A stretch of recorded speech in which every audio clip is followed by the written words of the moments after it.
Monsieur le Premier ministre, Monsieur le ministre de la Défense, Général, permettez-moi de me présenter. Je m'appelle François Rousseau. Je dirige un groupe de recherche informel qui n'apparaît pas dans vos organigrammes. Le président, à qui j'en réfère personnellement et exclusivement, a pensé utile et même nécessaire que je vous débloque sur pas mal de sujets. Vous pensez, en tant qu'initié, être mieux informé que la plupart des gens. Permettez-moi d'en douter. En ce moment même, il se passe des choses suffisamment graves pour que les informations et les documents que je vous réserve vous soient divulgués. Voilà, une opération de manipulation inégalée à ce jour à l'échelle planétaire est en train de se mettre en place. Ce sera le sujet final de mon intervention. En ce qui concerne notre époque, tout a vraiment démarré juste avant la Seconde Guerre mondiale. Hitler a brisé certains tabous, comme celui d'avoir recours à l'occultisme ou aux sociétés secrètes. L'Ahnenerbe, une organisation nazie assignée entre autres à la recherche archéologique et anthropologique, a trouvé ça au cours d'une expédition en Afghanistan. Cet objet volant est appelé Vimana ou Astra par les hindous. D'ailleurs, au cours d'une exploration des sous-sols par les Russes et les Chinois en 1927, des traces d'explosions nucléaires très anciennes ont été décelées. Certaines couches sédimentaires ont été vitrifiées atomiquement il y a 50 000 ans. On peut constater le même phénomène autour de sites de tests nucléaires actuels. Vous devez comprendre qu'Hitler, par ses découvertes, qu'il prend très au sérieux, va ouvrir une boîte de Pandore qu'aucun gouvernement, ami ou ennemi, ne souhaitera refermer par la suite. Derrière l'histoire tragique que nous connaissons tous, une théorie basée sur l'existence de 4 lunes associées aux 4 cycles géologiques. D'après Orbiger, le maître à penser de cette théorie, la Terre aurait subi 4 extinctions semi-globales de la vie dues à la chute d'une de ces lunes. Effectivement, au fur et à mesure du rapprochement du satellite, la gravité s'était modifiée et avait engendré des mutations profondes au niveau génétique. C'est-à-dire qu'elle avait créé une race de géants extrêmement intelligente dont la taille avoisinait les 3 ou 4 mètres. Quelques dizaines de milliers d'années plus tard, la Lune s'écrase. L'impact provoque une sérieuse élévation des mers et un hiver global de type nucléaire. Cette race de géants va disparaître en raison d'une gravité terrestre devenue trop forte et très incapacitante en raison de leur taille hors du commun. Hitler a été initié à ces doctrines et les prises de contact avec le Tibet notamment ont été nombreuses et régulières. Les nazis cherchaient le contact avec les survivants d'anciennes civilisations détentrices de technologies anciennes, comme les Vimana décrits précédemment. Une de ces civilisations a essaimé tout autour de la planète plus de 600 pyramides de pierre, de terre, voire de fer. Ces pyramides sont presque toutes orientées de la même manière, ont toutes des proportions issues du nombre pi et sont toutes situées sur des nœuds magnéto-telluriques. Les plus vieilles sont en Asie. 2 d'entre elles sont immergées, une au sud du Japon à Okinawa, une autre au sud de Cuba. Les 2 ont été construites il y a environ 12 000 ans.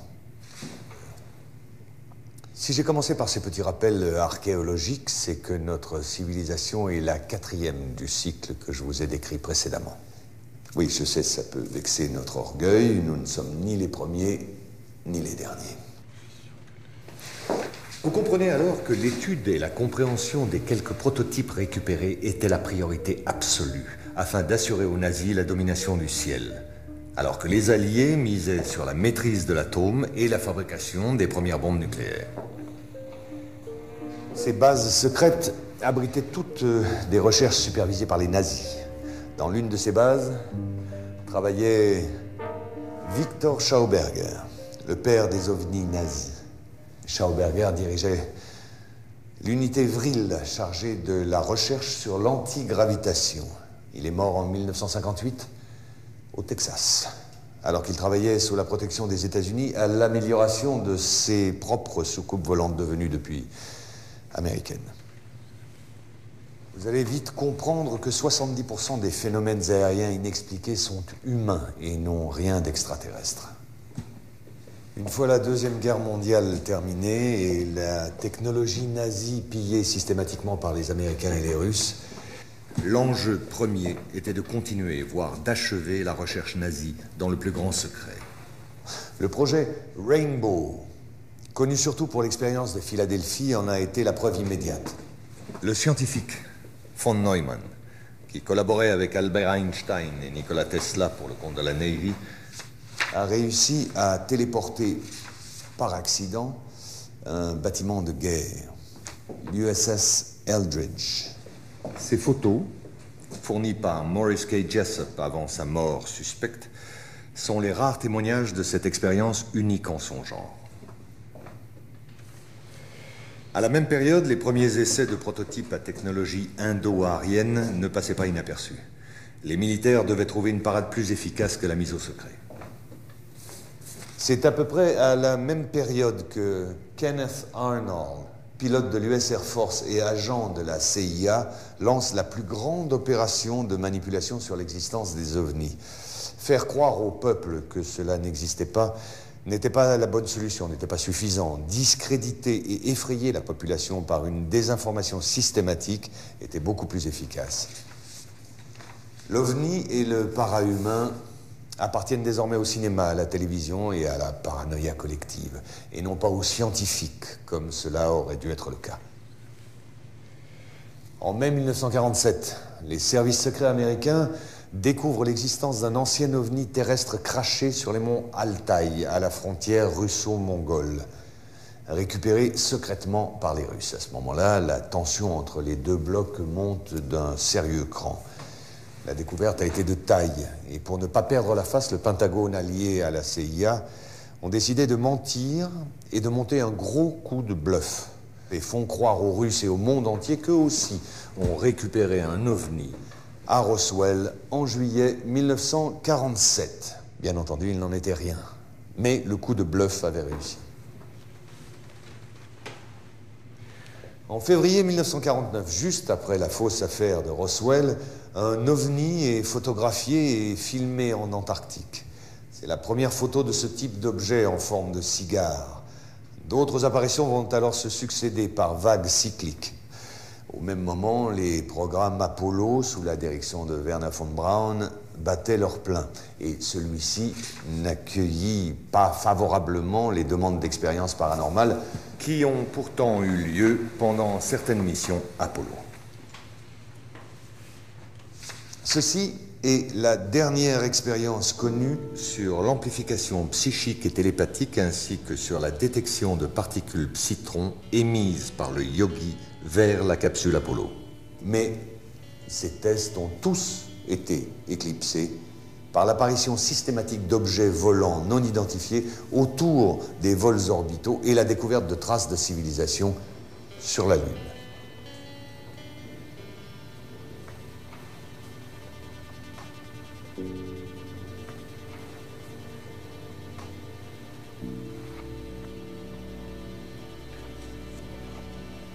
La NASA a dû faire face à une avalanche de données et de preuves embarrassantes. La seule solution a été de tout mettre sous secret défense.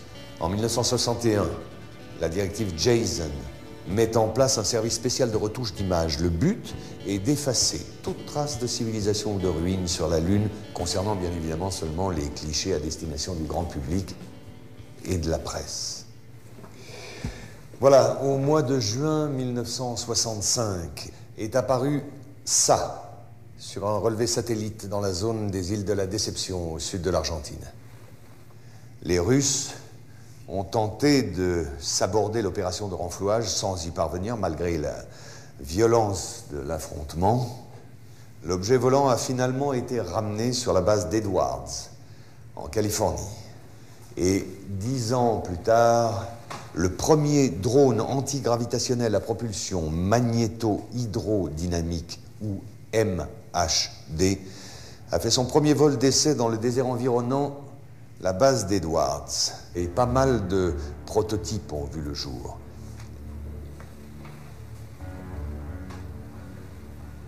Les Belges en ont eu un petit aperçu lors de la vague de soi-disant ovnis en 1989 et 1990. Le modèle incriminé était un Astra TR-3B ou un XR-7 de forme triangulaire et capable de voler silencieusement à plus de Mach 10. Je voudrais maintenant vous parler d'une autre application concrète d'une de ces technologies, le bombardier B-2. Sa phase de développement a commencé en 1981. Le B-2 officiel qui vola pour la première fois en 1989 va servir de couverture à un autre B-2 non conventionnel qui sera construit en parallèle. Ce modèle ultra secret utilise entre autres un système de création de plasma, exploitant l'écoulement de l'air ambiant comme générateur MHD. Ce système va provoquer une ionisation de l'air autour du B-2 qui supprime la résistance de l'air tout en assurant une furtivité totale à toute forme de radar. Ce bombardier nucléaire vole depuis 15 ans à plus de Mach 10, peut faire le tour de la Terre en quelques heures, ni vu ni connu. Évidemment, ces recherches militaires vont susciter pas mal de retombées commerciales. Ces 10 dernières années ont vu apparaître des dizaines d'armements non létals, comme les e-bombes ou bombes électromagnétiques, ainsi que des armes à micro-ondes et bien sûr les lasers de puissance.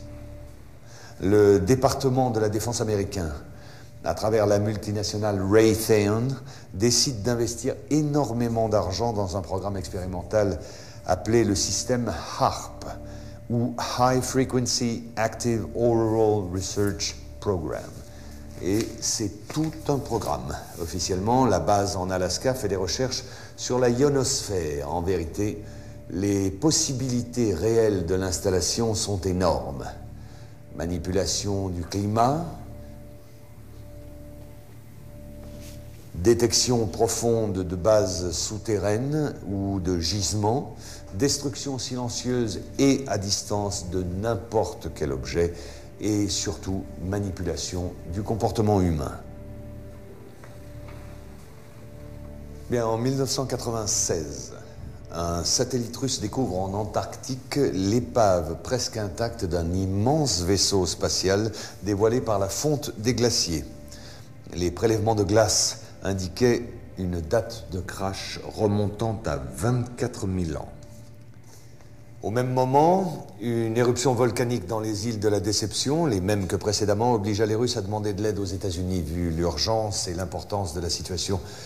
Pour la récupération du vaisseau, ils ont dû lâcher l'affaire et ont évacué la zone en catastrophe. L'engin a finalement été détruit par les Russes, très énervés par la situation qui ne tournait plus à leur avantage. Aucun pays n'a jamais retrouvé une occasion pareille. Et cette action stupide de mauvais perdant de la part des Russes n'a fait que conforter la position des Américains face aux extraterrestres. Si cet exposé vous a paru un peu long malgré mes efforts pour le simplifier, il était absolument nécessaire pour en arriver à la partie dont je vous ai parlé au début de mon exposé, c'est-à-dire la conspiration que nous appelons conspiration d'Orion. Notre groupe de recherche est persuadé que des ovnis construits par les Américains ou les Russes seront utilisés pour étayer le canular d'une attaque de la Terre d'origine extraterrestre. Les médias se chargeant du reste, bien entendu. La raison ? Une fois la menace du terrorisme international dissipée, l'économie de guerre des grandes puissances, États-Unis en tête, aura besoin d'un nouvel ennemi pour prospérer. La guerre sur Terre sera remplacée par une guerre spatiale contre un ennemi venu de l'espace. Messieurs, je vous remercie. Un dossier complet vous sera fourni à la sortie. Quant à moi, je vous reverrai bientôt pour un second update sur un tout autre sujet. Messieurs.